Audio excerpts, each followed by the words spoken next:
Presentate le linee guida del nuovo piano di sviluppo rurale 2014-2020.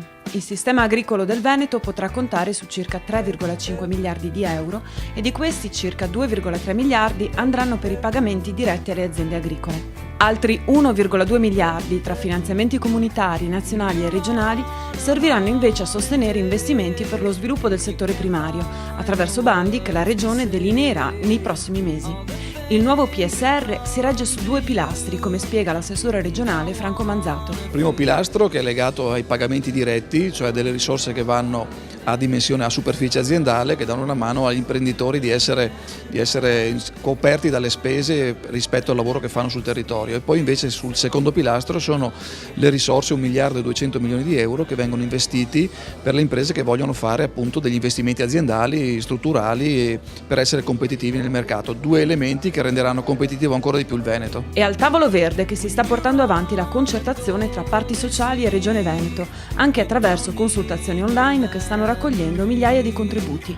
Un piano di investimenti che procederà in maniera condivisa quindi, ma che ha già ben chiare le linee strategiche di sviluppo. Ci sono 3 elementi su cui punteremo: i giovani innanzitutto, perché sono l'elemento determinante per la capacità di essere competitivi in futuro, l'innovazione tecnologica, e questo secondo me è importante a prescindere, e poi l'aggregazione. Più facciamo aggregazione, più saremo in grado anche di aggredire mercati più importanti rispetto a quelli europei. Creare nuovi mercati per i prodotti agricoli veneti, questo l'obiettivo che la Regione Veneto vuole perseguire con investimenti importanti. Abbiamo 2 programmi che andranno in vigore nel 2014, uno è di 400.000 euro di incoming generalizzato, porteremo circa 300 tra importatori, grossisti e giornalisti di settore da tutto il mondo in Veneto, perché da est a ovest possano vedere tutte le nostre eccellenze, e poi un programma specifico per la Cina.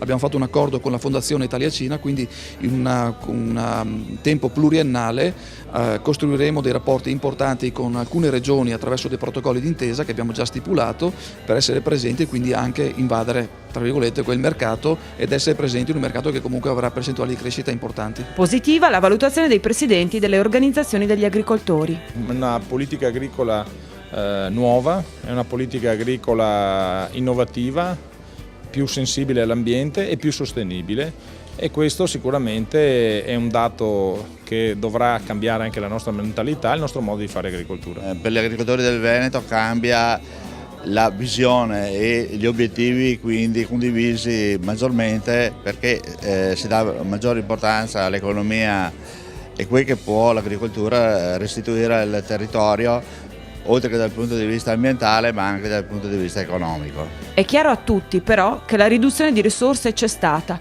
e che il Veneto sul piano nazionale risulta particolarmente penalizzato rispetto alle regioni meridionali. E questo nonostante abbia dimostrato di essere una regione virtuosa nella capacità di spesa delle risorse europee. Le risorse sono poche, le necessità sono tante, ma noi abbiamo la grande scommessa del futuro, che è quella di rendere il nostro sistema produttivo agricolo più forte per poter competere sui mercati. Questo impone necessariamente una concentrazione di risorse, significa scelte coraggiose della politica, di noi associazioni che rappresentiamo gli agricoltori, per evitare che ci sia la solita dispersione che poi non porta a nulla e ci ritroveremo tra 6-7 anni con gli stessi problemi di oggi, e francamente è inaccettabile.